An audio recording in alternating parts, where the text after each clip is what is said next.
Hello everyone, আমার নাম doctor অভিষেক। তো আজকে একটা অন্য রকমের টপিক নিয়ে এসেছি আপনাদের কাছে। আপনারা তো থাম্বনেল তো দেখেইছেন।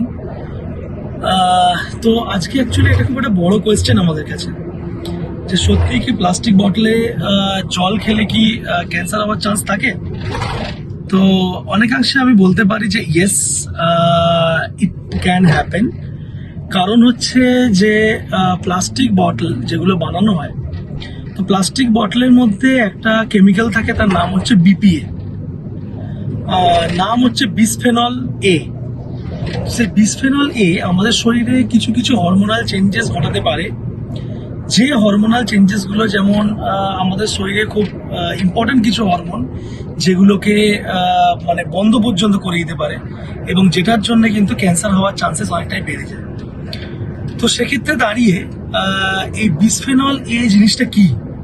বিসফেনল এটা হচ্ছে বেসিক্যালি প্লাস্টিক বটলকে বেশি করে শক্ত, তার ডিউরেবিলিটি বাড়ানোর জন্য বিসফেনল এ খুব কম টাকার, খুব সস্তার একটা কেমিক্যাল, যে সস্তার কেমিক্যালটি কোম্পানিগুলো ইউজ করে। তো এটাই আপনাদের কাছে বলার, যে আপনারা যখনই কোনো দোকান থেকে কোনো 20 টাকা, 30 টাকা, 40 টাকার কোনো বটল কিনে খাবেন, mineral water, so-called mineral water যেগুলো আমরা সাধারণত কিনে খাই, তো সেই মিনারেল ওয়াটারগুলো যখনই আপনারা কিনে খাবেন, অবশ্যই সেখানে যদি কোথাও লেখা আছে কিনা দেখে নেবেন যে বিপিএ ফ্রি কিনা। যদি বিপিএ ফ্রি না হয়, তাহলে চেষ্টা করবেন জলটা যতটা তাড়াতাড়ি সম্ভব খেয়ে নেওয়ার, আর রোদ্দুরের কাছাকাছি একদম না আনতে। দেখবেন আমার কাছে একখানা বটল আছে, কোম্পানিটাকে আমরা সবাই জানি। এর পেছনে যেটা লেখা আছে, এখানে সবসময় লেখা আছে keep the container away from direct sunlight. Direct সানলাইটের থেকে একদম এটাকে সরিয়ে রাখুন। কেন বলা আছে, কি কারণে? ডিরেক্ট সানলাইটের মধ্যে আসলে এই বিপিএটা খুব তাড়াতাড়ি আমাদের জলের সঙ্গে মিশে যায়, এবং জল থেকে আমাদের শরীরের মধ্যে আসবে। তাই যে প্লাস্টিকের বটলগুলো আপনারা ইউজ করবেন, ট্রাই করবেন ওগুলো তাড়াতাড়ি খেয়ে নেওয়ার, তাড়াতাড়ি খেয়ে নিয়ে ওটাকে মানে ফেলে দিতে, বা কোথাও ওটাকে রিসাইকেল করতে দিতে। কিন্তু ওটাকে কোনোভাবেই এরকম নয় যে ওই বোতলটাকে রেখে দিলেন। যেমন আজকে ঘটনাটা কেন ঘটলো, আজকে গাড়িতে একটা কোম্পানির একটা বটল ছিল, তো সেই বটল থেকে আমার যিনি কলিগ, তিনি জল খাচ্ছিলেন। তো আমি দেখলাম যে না, এটা তো ঠিক নয় খাওয়াটা। তো ওনাকে আমি বললাম যে না, এটা খেতে হবে না, আমরা ফ্রেশ একটা বটল কিনি, সেটা থেকে আমরা খাবো। তো কেন সেই বটলটা খাওয়া হচ্ছিল? বিকজ প্রচুর মানুষের কাছে এটা সম্পর্কে নলেজ নেই। তো সেই কারণে আমি চিন্তা করলাম যে না, আজকের ভিডিওটা মানে একদম বসে পুরোপুরি বানিয়ে নিই, সো দ্যাট যেন প্রত্যেকের কাছে এই নলেজটা যায়। আপনারা যতটা সম্ভব এই বিপিএ ফ্রি বটল আপনারা ইউজ করার চেষ্টা করুন, কারণ প্লাস্টিক নয় এখন আমাদের জীবন, প্লাস্টিকটা হট করে ছাড়া যাবে না। কিন্তু চেষ্টা করুন যেন এই বিপিএ ফ্রি যেন হয় অবশ্যই। আবার তার নাম বলছি বিসফেনল এ, নামের মধ্যেই বিষ আছে, তো ইউজ করাটা একদমই উচিত নয়। বাচ্চাদেরকে যতটা সম্ভব বাড়ির বটলের মধ্যে জল বাড়ি থেকে ভরে নিয়ে বেরোন, আর এই গরমের সময় বা যে কোনো সময়ের জন্যে বাড়ির বটলে ইউজ করুন। বাড়ির বটলটা অবশ্যই যেন সেটা বিপিএ ফ্রি হয়। বিপিএ ফ্রি আপনারা অনলাইনে খুঁজলেই পেয়ে যাবেন, বিপিএ ফ্রি বটলও পাওয়া যায়, আপনাদের লোকাল দোকানেও আপনারা চাইলে পেতে পারেন।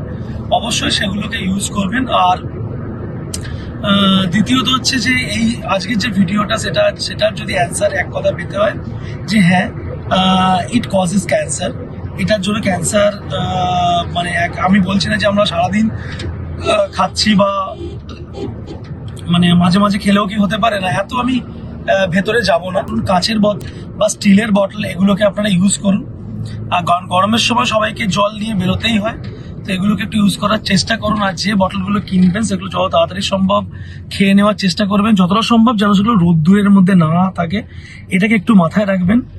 অবশ্যই ভালো থাকবেন, এবং এই ভিডিওটা সবার সঙ্গে শেয়ার করুন, কারণ এখানে আমি একটা কোম্পানিগুলোকেও একটা বার্তা দিতে চাই। সেটা হচ্ছে, যারা যারা এই প্লাস্টিক বটলে জল ফিল করছেন, আপনাদের এমন কিছু লস হয়ে যাবে না। ভারতীয়দের একটু ভালো খাওয়াতে শিখুন আপনারা। প্রচুর কোম্পানি আছে যারা ভালো বটল তৈরি করে, ভালো বটলে জল দেয়। তো আপনারাও একটুখানি চেষ্টা করুন, কারণ মানুষ যখন মানে রাস্তায় বেরোয়, সবসময় এক কোম্পানির জল পায় না। তাতে আপনারা কিছু টাকা বেশি নিন, কিন্তু দেখা যাবে যে লং রানের জন্য প্রত্যেকটা মানুষের জন্যই সেটা ভালো। আপনারা একটুখানি মন দিন দয়া করে, আশা করবো আপনারা মন দেবেন, কারণ আমাদের কোম্পানির নাম মাই নেচার কোচ। আমরা একটু ভারতীয়দের জন্য ভাবি এবং তাদের জন্যই আমরা খাটবো। যদি আগামী দিনে আমরা দেখি যে কোনো কোম্পানি এগুলোকে আস্তে আস্তে শোধরাচ্ছে না, তাহলে সেই কোম্পানির প্রতিটা কোম্পানিরই অলমোস্ট আমাদের সমস্ত বটলগুলো আমাদের অলরেডি কালেক্ট করা শুরু হয়েছে। আমরা চেষ্টা করতে থাকবো যে সেই বটলগুলোকে কেমিক্যাল টেস্ট করিয়ে যেন তাদেরকে আমরা এক্সপোজ করতে পারি। করতে চাই না, কারণ সেই কোম্পানিতেও প্রচুর মানুষ কাজ করে। আপনাদেরকে শুধু এইটুকুই বলা যে আপনারা এটাকে একটু করে ঠিক করুন, যাতে আমরা এবং আরও 5 জন মানুষ তারা যেন সঠিক জিনিসটা পায়। আমরা ভারতীয়রা কেউ ফেলনা নয়, আমরাই আপনাকে ব্যবসা দিচ্ছি, আমাদের কাছ থেকে ইনকাম করছেন। ফলে একটুখানি মাথায় রেখে সেইভাবে মানুষের জন্য কাজ করুন। ধন্যবাদ।